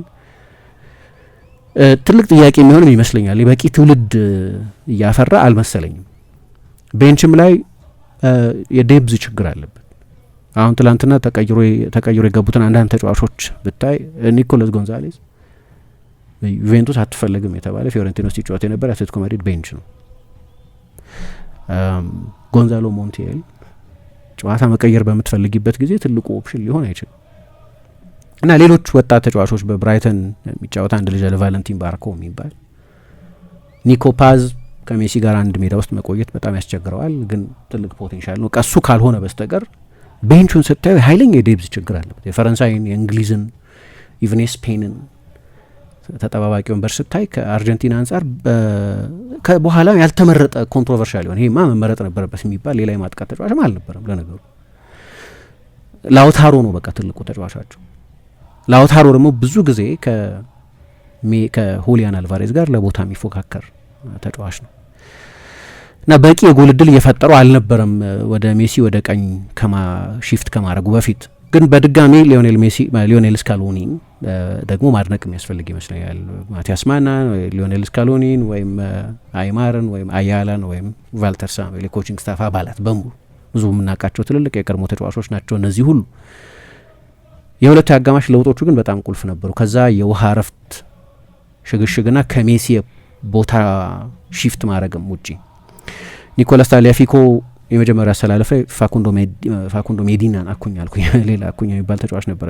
ፋኩንዶ ሜዲናን ተክቶ ነበር የተሰለፈው። ቲያጎ አልማዳ ወጥቶ ሊያንድሮ ፓሬዴስ ነበር የተጫወተው እና ሁሊያን አልቫሬዝ በሊሳንድሮ ማርቲኔዝ ቦታ ገብቷል። እኔ ሊሳንድሮ ማርቲኔዝ ጠቅላላ የአርጀንቲና ጨዋታ ሪትሚክ ማድረግ ላይ የተሻለ ተጫዋች ይመስለኛል። ጨዋታ ውስጥ ብዙ በመሳተፍ በተለይ ምናልባት በመጠኑ ቴክኒካዊ መሻሻል የነበረው ለዛ ሳይሆን አይቀርም። ግን በሁለተኛው አጋማሽ ያደረጋቸው ለውጦች ግን በጣም አስፈላጊ ነበር። እነዚህ የመጀመሪያ ለውጦቹ ቅድም እንዳልኩት ታሊያፊኮ የፍጹም ቅጣት ምቱ እንዲገኝ ሌላ አንድ ትልቅ የጎል ዕድል እንዲፈጠር ምክንያት ነበር። የሰራ ለውጥ ነው። የፓሬዴስ መሰለፍ ተጨማሪ ሶሊዲቲ ጨምሯል። በመጠኑ ክሬቲቪቲውን ከሴንትራል ቦታ ያለን የመፍጠር አቅም በመጠኑ ነው ግን ጨምሯል። ቴዎሬቲካሊ የኤንዞና አሌክሲስ ወደፊት ጠጋ ብለው እንዲጫወቱ ነበር የተደረገው። እኔ የተጋጣሚ ቡድን የፍጹም ቅጣት ምት ሳጥን ውስጥ የሚጠበቅ አይነት ተጽዕኖ ነበራቸው ብዬ አላምንም። ምክንያቱም ኤንዞም ጥልቅ አማካይ አይደለም፣ አሌክሲስ ማካሊስተርም የበለጠ የሳጥን ተጫዋች ሲሆን የሚሳካለት ያንን እንዲያደርጉ ነበር ትላንትና የፓሬዴስ መግባት ያስፈለገው። ግን የቦነስ አይረሱ ተጫዋች መግባት የቦካ ጁኒየርስ ተጫዋች መግባት ትልቅ ለውጥ ያመጣ አልመሰለኝም። በኋላ ኤንዞ ቢሆንም የማሸነፊያውን ጎል ያስቆጠረው ኤንዞ አንድ ሌላ አስደናቂ ኳስ አቀብሎ የነበረን ቢሆን ግን ለውጦቹ ሰርተዋል። አንደኛው በጣም ትልቅ ተጽዕኖ የነበረው ለውጥ የሚመስለኝ የላውታሮ ማርቲኔዝ ተቀይሮ መግባት ነው። ሁለቱ አጋማሽ ነው የገባው። ግን በጎ ነገር በላይክ ፎር ላይክ አልነበረም። ሁሊያን አልቫሬዝ እያለ ነው እሱ የገባው። ምክንያቱም ሮድሪጎ ደፖል ነው የወጣው። ስለዚህ ሜሲ ኢፌክቲቭሊ የደፖል ቦታ ላይ ነው መጫወት የጀመረው፣ ቀኝ ክንፍ ቦታ ላይ። ደፖል ሚድፊልድ ዳይመንድ ነበር። ስለዚህ እውነተኛ የክንፍ ተጫዋች አይኖረውም እንዲህ አይነት ሚድፊልድ እና ወደ ቀኝ እግር የሚያደለው አማካኝ ነበረው ሮድሪጎ ደፖል። ይገባኛል ኡዲኔዜ ውስጥ አትሌቲኮ ማድሪድ ውስጥም የተወሰነ ጊዜ እንደዛ ተጫውቷል። ግን ሁልጊዜም የክንፍ ተጫዋች ንጹህ የክንፍ ተጫዋች ሆኖ ተጫውቶ አያውቅም። ግን እንደዛ አላስታውሰውም ሲጫወት። የክንፍ ተጫዋች ሮ ማቴሪያልም የለውም፣ የበለጠ ሚድፊልደር ነው። ግን ሁሊያን አልቫሬዝ ከላውታሮ ተቀይሮ መግባት በኋላ ሁለቱም አንድ ላይ ነበሩ። ትዝ አይለኝም ሁለቱ ተጫዋቾች አንድ ላይ ሜዳ ውስጥ ሲሆኑ። ባለፈው ይገባኛል ከዮርዳኖስ ጋር ተጫውተዋል። ከጆርዳን ጋር በነበረው ጨዋታ ጀምረዋል አብረው፣ ግን ሬር ነው በጣም። ጆቫኒ ሎ ሴልሶ ነበር ከኋላ ነበር። ግን አያደርግም ብዙ ጊዜ ሊዮኔል ስካሎኒ ሁለቱን አንድ ላይ ማድረግ ከቡድን ባላንስ ሆነ። ግን 2-0 እየተመራ ነው። ስለዚህ ሁሉንም ሪስክ መውሰድ የጀመረበት ጊዜ ላይ ነው የነበረው። ስለዚህ ሚድፊልደር አውጥቶ አጥቂ ያስገባበት እኔ ነበረው። ከዛ በኋላም ነው አይ ቲንክ ሁሊያን ሳጥን ውስጥ ተጨማሪ ፕሬዘንስ ካገኘ በኋላ እንግዲህ ከአማካዮቹ የነበረ የቦክስ ክራሽንግ ሩጫ ምናምን አልነበረም። ሳጥን ውስጥ የዘገዩ ሩጫዎችን የሚያደርጉ ተጨማሪ ተጫዋቾች አልነበሩም። ሜሲ የሆነለት አልነበረም። ግን ከላውታሮ መግባት በኋላ የግብጽ ተጫዋቾች ሌላ ሊቆጣጠሩት የሚገባ ሌላ 9 ቁጥር ሳጥን ውስጥ መገኘት ጀመረ። እና ከዛ በኋላ ነው ሁሊያንን አንዳንድ ትልልቅ ሞመንቶች ላይ ስናየው ያየ ነው። እና ላውታሮ የተጋጣሚ ቡድን ተከላካዮችን ፕሬሸር ያደርጋል። በኋላ የሜሲን ኳስ ማስቆጠር ባይችልም ግን እዛ ቦታ ላይ ተገኝቷል። ደንበኛ የ9 ቁጥር ሩጫ ነው። የሜሲ ጎል ሲቆጠር ለሞንቲኤል ኳሱን የሰጠው እሱ ነው። ሶስተኛው ጎል ሲቆጠር ያንን በጣም አስደናቂ ክሮስ ለሊሳንድሮ ለኤንዞ ፈርናንዴዝ የሰጠው እሱ ነው። ስለዚህ የአርጀንቲና ሁለተኛና ሶስተኛ ጎሎች ላይ መቆጠር ላይ በጣም ቀጥተኛ ተሳትፎ ነበረው። ሞሊና ጥሩ አልነበረም። በእርግጥ የአሹር መጎዳት ተቆርጦ መውጣት ግብጽ ብሔራዊ ትሬዜጌ ገብቷል፣ ሌላ ዳይሬክት ተጫዋች ነው። ግን አሹር በጣም ጥሩ ውድድር እያሳለፈ ያለ ተጫዋች ነበር እና እሱ ግብጽን ያሳጣት ይመስለኛል። በተለይ በቀኝ በኩል ነው የተወሰኑት ማጥቃቶች። ግብጽ ብዙ እያጠቃ አልነበረም። ስፖራዲክ በጣም አልፎ አልፎ የሚፈጸም ማጥቃት ነው የነበረው። በጠቅላላው በጨዋታ ውስጥ 5 ሙከራ ነው ያደረጉት። በጣም አክቲቭ አልነበሩም በማጥቃት በኩል። ከዛ በላይ ማድረግ ነበረባቸው። የአርጀንቲና ብሔራዊ ቡድን ኤክስፖዝድ ነው ተከላካይ ክፍሉ። አሁን የሚቀጥለው ጨዋታ ላይ የ38 ዓመቱ ኦታሜንዲ መመለስ አለበት ወይ ሁሉ እየተባለ ነው።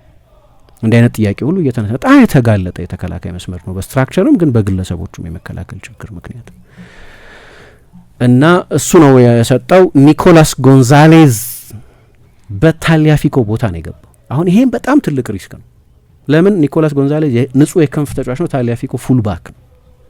ሁለቱም ለውጦች በጣም ደፋር ፕሮአክቲቭ ለውጦች ናቸው። ግን የምትጠብቂው ነው 2-0 እየተመ ከዛ ክርስቲያን ሮሜሮ ኦልሞስት ሶስተኛ አጥቂ ሆነ። ሁሉም ደፋር ለውጦች ናቸው። ግብጽ የበለጠ ቢወጣ መርጥ የነበረው ለዛ የበለጠ ተደጋጋሚ መልሶ ችሎታ አላቸው ያንን ማድረግ። አርጀንቲና የበለጠ ተጋልጦ ነበር ያን ጊዜ ተጨማሪ ጎሎች ማስቆጠር ይችሉ ነበር ብዬ አምናለሁ። ግን 2-0 መከላከል ነው የበለጠ ቦታ የሰጡት እና ታክቲካሊ ለእኔ ሱዊሳይዳል የነበረው እሱ እና እንግዲህ ከጨዋታው በኋላ አንዳንድ አስተያየቶች ሲሰጡ እየሰማው ነበር። የፎክስ በዩቲዩብ እና ላይ በፎክስ አናይም እኛ ግን ከሊዮኔል ሜሲ ጋር አብረው የተጫወቱ ናቸው። ዝላተን ኢብራሂሞቪች ለ1 ሲዝን፣ ቲየሪ ኦንሪ ለ3 ሲዝን እና ጭንቅላቱ እንዴት ፕሮሰስ እንደሚያደርግ አብረውት እያንዳንዱን ልምምድ እያንዳንዱን ጨዋታ በመልበሻ ክፍል ውስጥ አብረውት ስለኖሩ ያውቁታል። እና ሜሲ ከጨዋታው በኋላ ለምን አለቀስክ ተብሎ ሲጠየቅ በጣም ኃይለኛ ራሴ ላይ ንዴት ነበረኝ፣ ምክንያቱም በጣም ወሳኝ በሆነ ሞመንት ላይ ፍጹም ቅጣት ምት ስቻለሁ። 1-0 ይመሩ ነበር፣ ወደ ጨዋታው ሊመልሳቸው ከዛ ተወሳሰበባቸው ጨዋታው እና በእርግጥ መጨረሻ ላይ እንደ ድል ሆኖ ጥሩ ነገር ስፔሻል ነገር ሆኖልኛል። ያቻነቱን ጎል ያስቆጠርኩት እኔ ስለነበርኩ፣ ግን በራሴ በጣም ኃይለኛ ንዴት ውስጥ ነበርኩ ብሏል።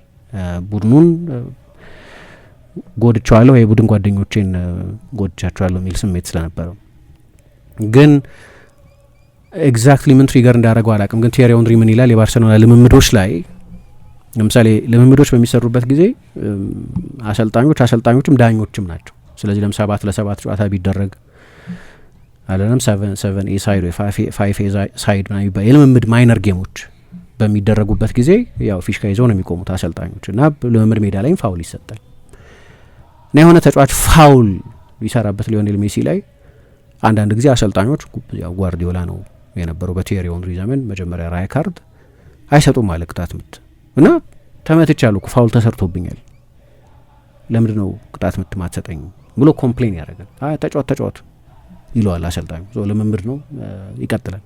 ያኔ ግን ትሪገር ያደርጉታል ጭንቅላቱን እና ሄዶ ግብ ጠባቂውን ኳሱን ስጠኝ ብሎ ከራሱ ግብ ጠባቂ ነው ሄዶ የሚቀበለው። የሆነ እልህ ውስጥ ይገባል እና ብዙ ጊዜ እንደምናየው ለቀባሪው ማርዳት ይሆናል። 5-6 ተጫዋች ያልፋል ማለት 5-6 ተጫዋች ግን ልምምዶች ላይ ጌም ላይ የሚያደርገውን ነገር ልምምድ ሜዳ ላይ የበለጠ ያደርገዋል። ብዙ ተጫዋቾችም እንደዛ ናቸው፣ ግን ሜሲ ምናልባት የበለጠ ሊሆን ይችላል። ትሪገር ካደረጋችሁት እንደዛ ነው የሚሆነው። በሆነ ነገር ከተተነኮሰ እንደዛ ነው የሚሆነው። ሪአክት ያደርጋል እና ትላንትና ሪአክት አድርጓል። ሁሉንም ሰው ካለፈ በኋላ ነው እንደገና የጨዋታውን ተፈጥሮ በሙሉ ይቀይረዋል ብሏል። ያንን ያየን ይመስለኛል። ስፔሲፊክሊ የትኛው ነጥብ እንደሆነ ሪአክት እንዲያደርግ ያደረገው አላቅም፣ ግን የቦታ ሺፍት ሊሆን ይችላል፣ የግብጽ 2-0 መምራት ሊሆን ይችላል፣ ወይ ያ በቃ ወጣን ካለ ዋንጫ የሚለው ስሜት ሊሆን ይችላል። ከዛ ደግሞ መሪነት አይነት አለው ይላል ኦሊቨር ኬን የሚባል ጸሐፊ። አንዳንድ ሰዎች በጩኸት የሚመሩ በማስተባበር የሚመሩ አምበሎች አሉ፣ ቡድን በማነሳሳት የሚመሩ አንድ የመሪነት አይነት ነው። ሜሲ ያንን አያደርግም። ከቀደሙት ዓመታት ይልቅ የበለጠ ተናጋሪ ቢመስልም ትላንትና ለምሳሌ የግብጽ የኮቺንግ ስታፍ 3ኛ ጎል ከተቆጠረ በኋላ በጣም ኃይለኛ ቁጣ ስለነበር ብዙ የግብጽ ብሔራዊ ቡድን የኮቺንግ ስታፍ አባላት ወደ ሜዳ ገብተው ነበር። ምንድነው ጥያቄያችሁ ብሎ ሲያነጋግራቸው በአንድ በሞባይል የተቀረጸ ምስል አይቼ ነበር። በብሮድካስት በተደረገው ምስል ላይ አላየሁም፣ የታየም አይመስለኝም ወይ ካላለፈኝ በስተቀር። እንደዚህ አይነት ኮንፍሮንቴሽን ያለ ነገር ምናምን ታይበታለሽ ምናምን፣ ግን የእሱ የመሪነት አይነት በሜዳ ውስጥ የጨዋታውን አጠቃላይ ተፈጥሮ በመቀየር የሚደረግ የመሪነት አይነት ነው እና ያንን አይነት በጣም ትልቅ ሪያክሽን ያየ ነው። አዲስ ቮካቡላሪ አዲስ የተለየ ነገር ሜሲ እንደዚህ ያደረገ ምናምን ልል አይደለም። ለእኔ 25 ዓመቱ ላይ አልቋል ብለው እሱን በተመለከተ ያለ ሱፐርላቲቭ ሜሲን የተለየ ተጫዋች ነው፣ እንደዚህ ነው፣ እንደዛ ነው። በግብጽ በኩል ሌላ እንግዲህ የዳኝነት ጉዳይ ፍራንሷ ለቲሲ የሚባሉ አርቢትር ናቸው። እኔ በበኩሌ በጣም ማደንቃቸው አርቢትር ናቸው። የፈረንሳይ ሊግ ረጅም ጊዜ እንዳየ አሁን ፈረንሳይ ፋይናል ካልደረሰች እንደ ፍጻሜ እንደሚደርሰው ብሔራዊ ቡድን ሁኔታ ይወሰናል። ፋይናሉን ለመምራት እድል ካላቸው አርቢትሮች መካከል አንዱ ሲባሉ የነበሩ ትልልቅ የቻምፒየንስ ሊግ ጨዋታዎችን ሲዳኙ የምናውቃቸው አርቢትር ናቸው ፍራንሷ ሌቲሲ። ፕሮፋይላቸው ትልቅ ነው ልል ነው፣ ያላቸው ዝና ትልቅ ነው። እሳቸውና ፊሊፕ ክሌሞ አልኩኝ፣ አንድ አርቢትር ክሌሞን የሚባሉ ሌላ አርቢትር አሉ። ሁለቱ ናቸው ትልልቅ አርቢትሮች ፈረንሳይን አርቢትሮች የሚባሉ። በአውሮፓ ካሉ ትልልቅ ዩኤፋ ከሚተማመንባቸው ፊፋም እንግዲህ ትልቅ ጨዋታን የሰጣቸው እንዲህ አይነት አርቢትር ናቸው እና ሞመንቶች አሉ የሚያነጋግሩ። አሁን የጨዋታው ካለቀ በኋላ ሆሳም ሀሳን የግብጽ ብሔራዊ ቡድን አሰልጣኝ በጣም የተሻለን ቡድን ነበርን፣ የሆነብን ነገር ግን ፍትሐዊ አይደለም። አንድ ጎል ተሽሮብናል፣ ለምን እንደሆነ አላቅም። 3ኛ ጎል ለማስቆጠር ተቃርበን ነበር። ከዛ ውጪ ግን ከሙሐመድ ሳላህ ይልቅ ሀምዲ ፋቲ ላይ የተሰራውን ጥፋት ነው የጠቀሰው። አሌክሲስ ማካሊስተር የሰራው ጥፋት ማለት ነው። ልክ የአርጀንቲና ብሔራዊ ቡድን 3ኛ ጎል ከማስቆጠሩ በፊት የነበረ የመጨረሻ ኢንሲደንት ነው። ሁለተኛው ትልቁ ቅሬታቸው የግብጽ ብሔራዊ ቡድን ጎል አስቆጥሮ ነበር 2-0 መምራት የጀመረበትን እና ላውታሮ ማርቲኔዝ ላይ ተሰርቷል ተብሎ የተጠቀሰ የቅጣት ምት አለ። እሱንም ፋውል አይደለም ነው የሚሉት ግብጾቹ። ያ ጎል መሻር አልነበረበት የሚል ሴንቲሜንት አላቸው እና የአሰልጣኙ አስተያየት ሜሲን ውድድሩ ላይ ማቆየት ይፈልጋሉ፣ ሻምፒዮኑን ውድድሩ ላይ ማቆየት ስለሚፈልጉ ነው እና እኔ በእግር ኳስ ውስጥ ረጅም ጊዜ ኖር ያለሁ እና የእግር ኳስ ጨዋታዎችን ውጤቶች ሁልጊዜ የሚወስኑት ቴክኒካዊ ሁኔታዎች አይደሉም፣ ሌሎች የውጭ ምክንያቶች አሉ እና ብዙ ጊዜ ትልልቅ ቡድኖች ተጠቃሚ እንዲሆኑ ይደረጋል። አሁን ከዚህ በኋላ ወደ ሀገሬ ከተመለስኩ በኋላ የዓለም ዋንጫ አላይም፣ ምክንያቱም እዚህ ውድድር ውስጥ ፍትህ የለም። ለአርቢትሩም እየተፈጠረ የነበረው ነገር ትክክል እንዳልሆነ ነግሬዋለሁ እና አርጀንቲና የማይገባትን ድል ነው ያገኘችው፣ አላይም ይህንን የዓለም ዋንጫ there is no justice in this competition ሚል አስተያየት ሰጥቷል። እያለቀሰ ደግሞ ሙስጣፋ ዚኮ የግብጽ ብሔራዊ ቡድንን 2ኛ ጎል ያስቆጠረው ሌላ ጎልም አስቆጥሮ የነበረው ተጫዋች እሱ እያለቀሰ ነው የተናገረው።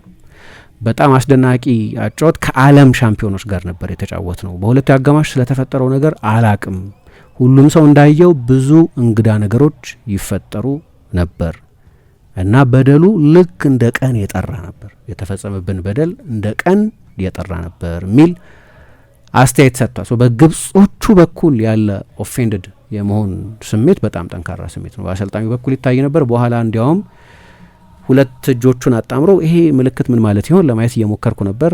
ጆዜ ሞሪኞ አድርገውት አስታውሳለሁ። የኢንተር ሚላን አሰልጣኝ በነበሩበት ጊዜ ልክ የዌስትሃም አርማ ላይ ያለው አይነት በሁለት እጅ የመታሰር የሚመስል ነውን ነገር ታስር ያለሁ እንዳልናገር አፍናችሁኛል የሚል ስሜት ለመግለጽ ነበር። አንዳንድ ሰዎች ሁለቱንም እጁ እንዲህ አጣምሮ ይሄ ሬሲዝም አንታይ አረብ ሬሲዝም ነው የሚል ስሜት ወይ እንዲህ አይነት ስሜት እንዳለው የገለጸበት ነበር ይላል። አንድ የኮቺንግ ስታፍ አባል ከሜሲ ጋር ለመጣላት ሲሞክሩ አይተናል። በግብጾቹ በኩል ከፍተኛ የኢንጀስቲስ ስሜት ፍትህ አጥተናል የሚል ስሜት አለ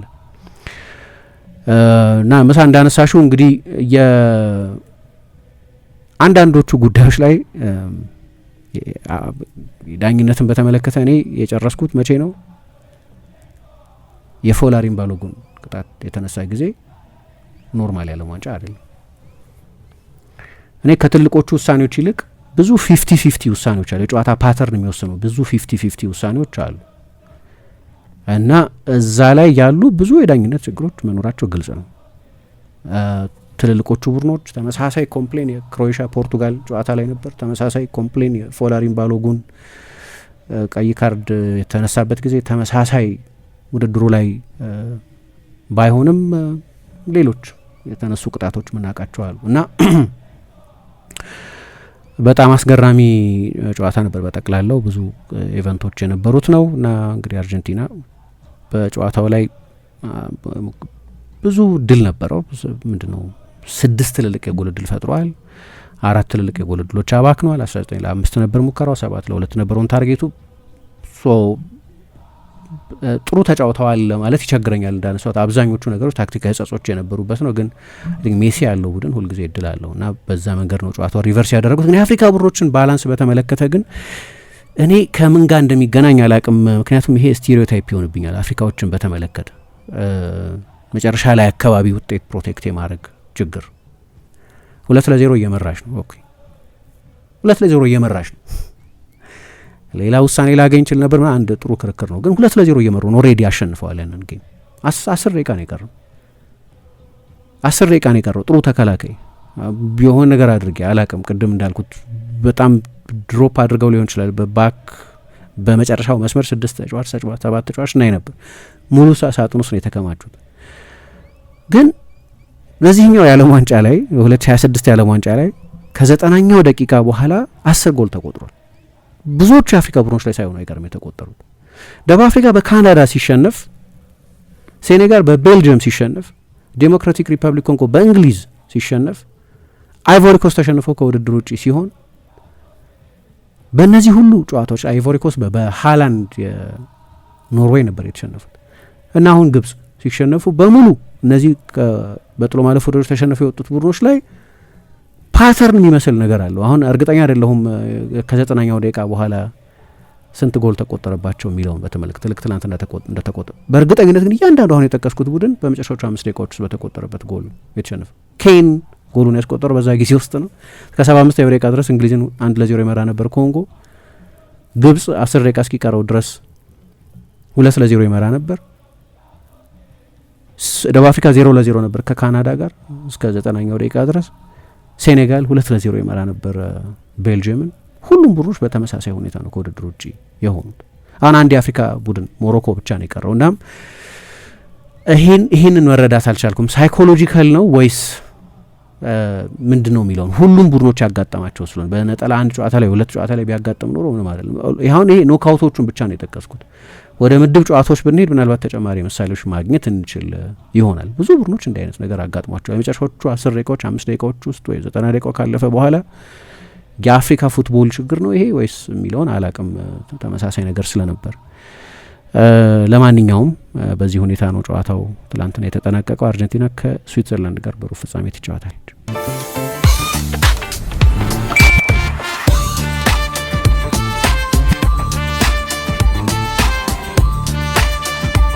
የብርሃን የሞባይል ባንኪንጎ እንዲህ ተሻሽሏል፣ ይበልጥ ዘምኗል። በብርሃን ፍጥነት ያሻውትን የሚፈጽሙት ጊዜውን የሚመጥን የሞባይል ባንኪንግ አገልግሎት ከብርሃን ባንክ። እስኪ መተግበሪያውን አፕዴት ያድርጉና አዲሱን አቀራረብ ይመልከቱ። የሚፈልጉትን በሙሉ በፍጥነት በቀላሉ ወዲያውኑ ገንዘብ ወደ አካውንት እንዲሁም ወደ ዋሌት መላክ፣ ክፍያዎችን መፈጸም፣ የአየር ሰዓት መሙላት፣ ስቴትመንት ማውጣት፣ ቀሪ ሂሳብ መጠየቅና ሌላም ሁሉንም በቀላሉ። አዲሱ የብርሃን ባንክ የሞባይል ባንኪንግ መተግበሪያ አሁኑኑ አፕዴት ያድርጉ። ብርሃን ባንክ እንደ ስማችን ብርሃን ነው ስራችን።